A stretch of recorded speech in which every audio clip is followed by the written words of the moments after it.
I'm Anthony Howard. Welcome. Israeli Prime Minister Benjamin Netanyahu says he supports a peace plan for Gaza proposed by the US and President Donald Trump, and with apparent support from a number of Arab and Muslim majority countries. Egypt, Pakistan, Turkey and Saudi Arabia were among those who applauded the US proposal in a joint statement. The plan includes the return of Israeli hostages and the reconstruction of the Gaza Strip. The militant group Hamas was not involved in negotiations, with the plan requiring Hamas to disarm. Israeli Prime Minister Benjamin Netanyahu arrived at the White House Monday to discuss President Trump's plan for peace in Gaza. Trump, eager to broker a peace deal, and Netanyahu under growing international pressure. Thank you very much. We had a long, strong talk, Bibi and I, and he understands it's time. It's time. History has shown. I support your plan to end the war in Gaza, which achieves our war aims. It will bring back to Israel all our hostages, dismantle Hamas's military capabilities, end its political rule, and ensure that Gaza never again poses a threat to Israel. But the plan could prove a hard sell to Netanyahu's coalition partners, many of whom are opposed to a peace deal and have called for the permanent displacement of Palestinians from Gaza, a prospect Trump's proposal rule out, at least in writing. Other key points include an immediate end to the war and a gradual Israeli withdrawal, a return of all remaining hostages within days, and demilitarization of Gaza. A temporary international stabilizing force to ensure security, redevelopment of Gaza under international oversight, an unhindered flow of humanitarian aid and economic development. Israel would have my full backing to finish the job of destroying the threat of Hamas, but I hope that we're going to have a deal for peace. And if Hamas rejects the deal, which is always possible, they're the only one left. Everyone else has accepted it. But I have a feeling that we're going to have a positive answer. The fate of Gaza has stirred emotions around the world, including in the US capital. This little boy is a Palestinian boy, and he seal the deal. He's starving. Trump. He's an Israeli hostage, and he's starving. And we are here to make sure they can live a full life and be nourished, held, and loved. I don't think there's going to be an easy deal. I don't think there's an easy fix. But I don't think Bibi's trying. And I need to see him trying to end this war and not just catering to the right-wing extremists in his coalition. Netanyahu has faced growing international criticism over Israel's conduct of its war in Gaza, including allegations of war crimes.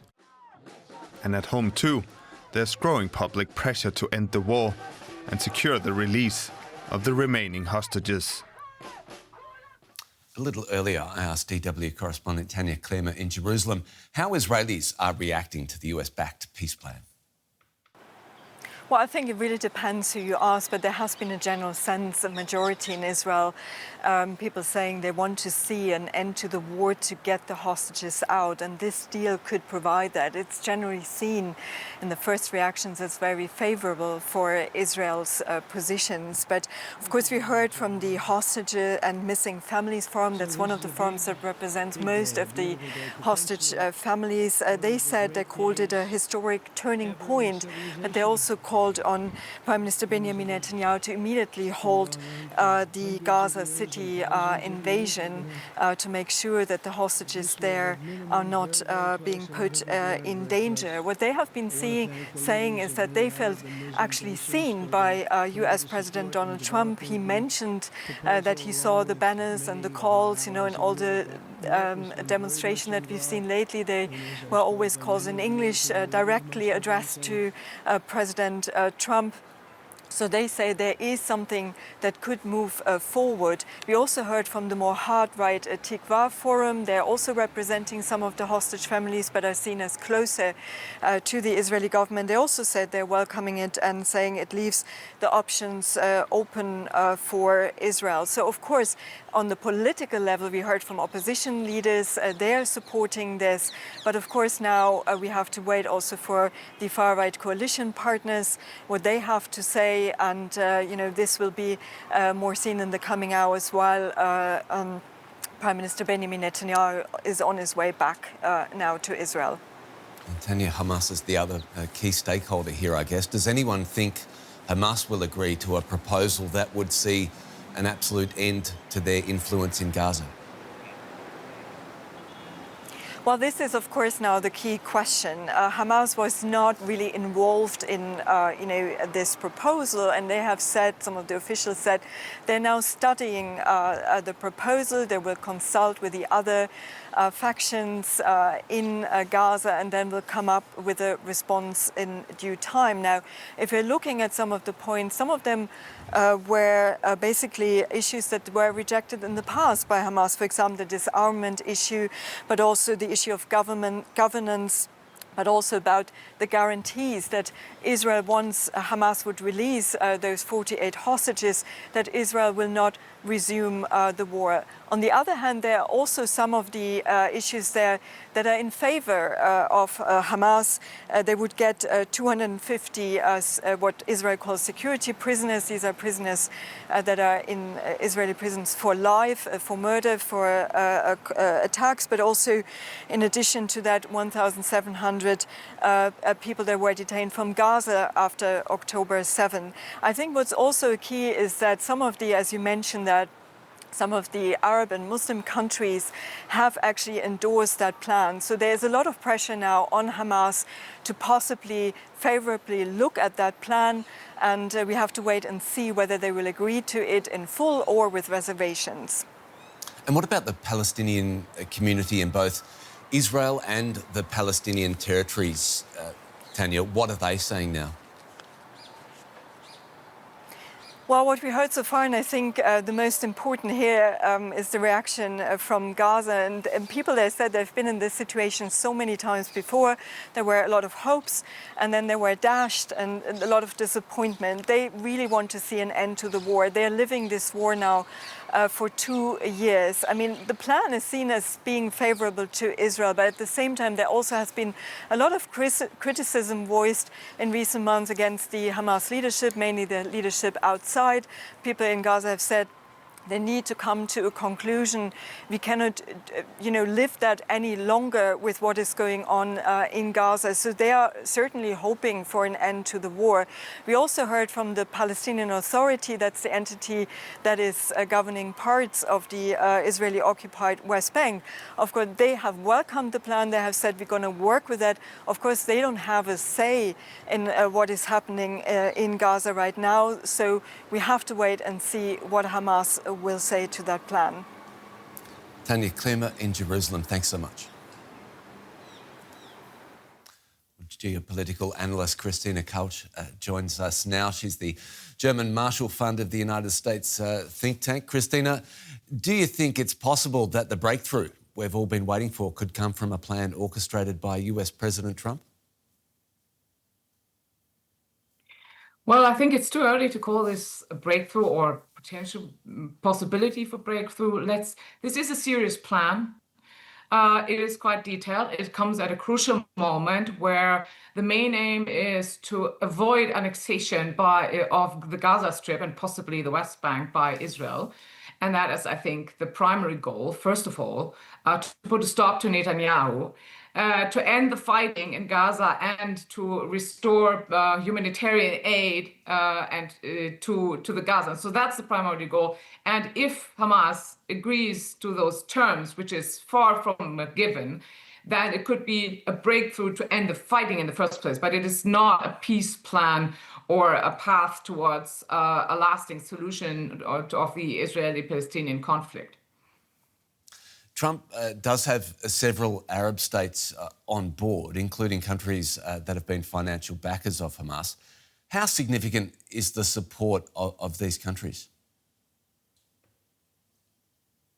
It is significant. There have been statements, cautious endorsement. We don't know yet the details of the degree to which and the way in which these governments, such as Qatar and Egypt, that both have important mediation roles in this whole process, would be involved in the implementation of this plan. We haven't received the details, so of course, such a plan would lack credibility if Arab governments were not directly involved. We can expect there to be some collaboration. So yes, the backing of these states is significant, and I would expect that these countries, in particular Qatar and Egypt, would try to leverage their mediation relationship with Hamas to try to push them towards accepting the proposal. We should remember that many of the conditions in this proposal add up to a surrender of Hamas in exchange for amnesty.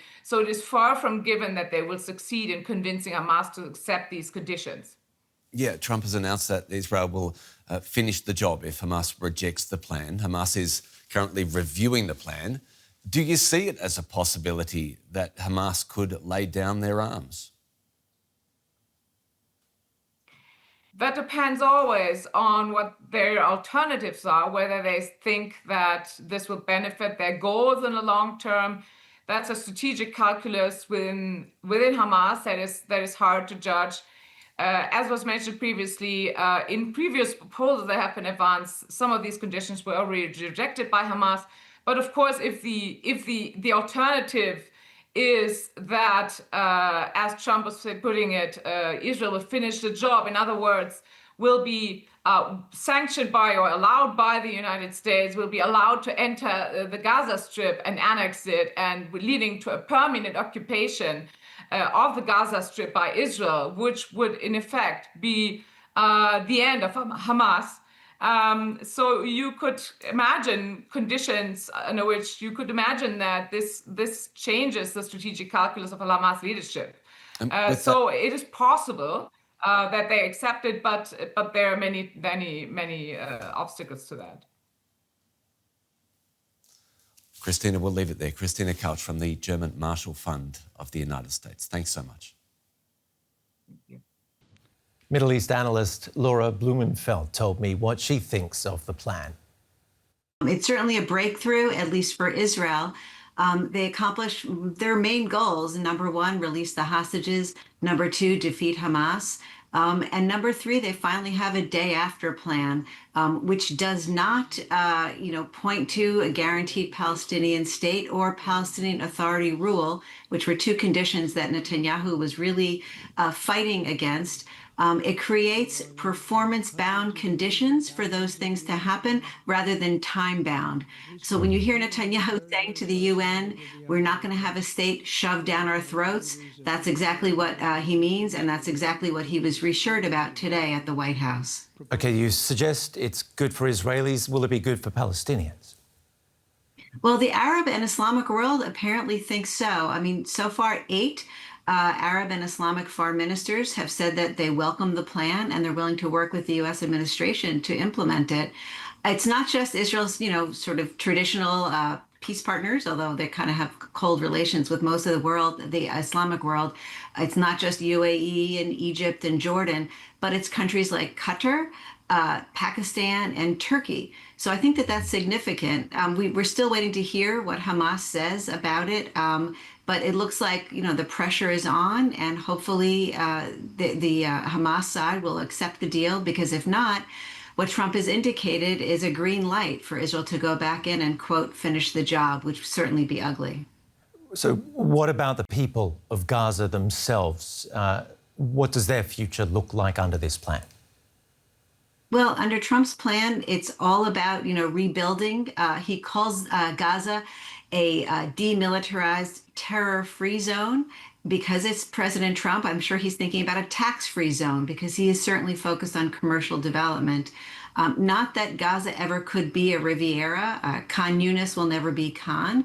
But the very important point that was made today was that there will be no relocation of Palestinians, no annexation or settlement by Israelis. So the plan that was laid out today was filled with kind of red lines and green lights. And for Israel, a red line that was set down by Trump and reinforced by countries in the Gulf like UAE, which Trump is eager to please and do business with, was that there should be no annexation of Gaza to Israel and no annexation of the West Bank while we're at it, so that they can keep a credible pathway, and that's the word, pathway, open toward Palestinian, national statehood, hopefully, ultimately. And the effectiveness of a temporary governing board, including former British Prime Minister Tony Blair and headed by Trump himself. Right. Trump says that he'll be the chairman of the Board of Peace. That's good because it means he has buy-in and skin in the game. When I worked on the Israeli-Palestinian negotiating team at the State Department under President Obama, I would go to the region and talk to the Palestinians and the Israelis about making concessions for peace and the trade-offs and the benefits. And they would look at me and they'd say, why should we, make trade-offs and concessions when we don't think your own president is actually interested? He's more interested in an Iran deal than a deal with the Palestinians. So the fact that President Trump is putting his name on it and that the Arab states have kind of given it their kosher stamp of approval, I think it has an opportunity to succeed. Yeah, you mentioned all of these Arab states being on board, including countries that have been big financial backers of the militant group Hamas. Does Trump have Hamas in a corner? Well, I think the most interesting thing that happened today was what we didn't actually see, but we heard about, which is a phone call that President Trump arranged between Prime Minister Netanyahu and Qatar, the Prime Minister of Qatar. And they've been the chief financial backers of Hamas. The fact that what emerged from that meeting was they called it a kind of trilateral mechanism with America, Israel, and Qatar to work out any potential conflict in the future means that Trump is trying to get Qatar to change teams from being on Team Hamas to Team really gold pot of the Gulf, redeveloping the region. And I think he's really pressing on the economic button, which can get us there, then that's terrific. And Laura, the other thing is that these peace deals or ceasefires have taken months sometimes of negotiations. How long could it be until there's some sort of relief for the people of Gaza? Absolutely. And that's one of the pitfalls. That's one of my concerns, frankly, is that the negotiations get dragged out. President Biden presented a 3-point plan, and it took 8 months to lead to a ceasefire and a hostage release. This is a 20-point plan. And as one of my coworkers, one of my colleagues on the Israeli negotiating team when I was at the State Department quipped, he said, the only plans that work in the Middle East are 1-point plans. But if we can get to that release of the hostages, which are supposed to happen within 72 hours of the ceasefire taking effect, then you would flood the region, flood Gaza with aid. At least that will begin to bring some relief, which is desperately needed. Laura Blumenfeld of Johns Hopkins University, thank you very much for your analysis. Thank you.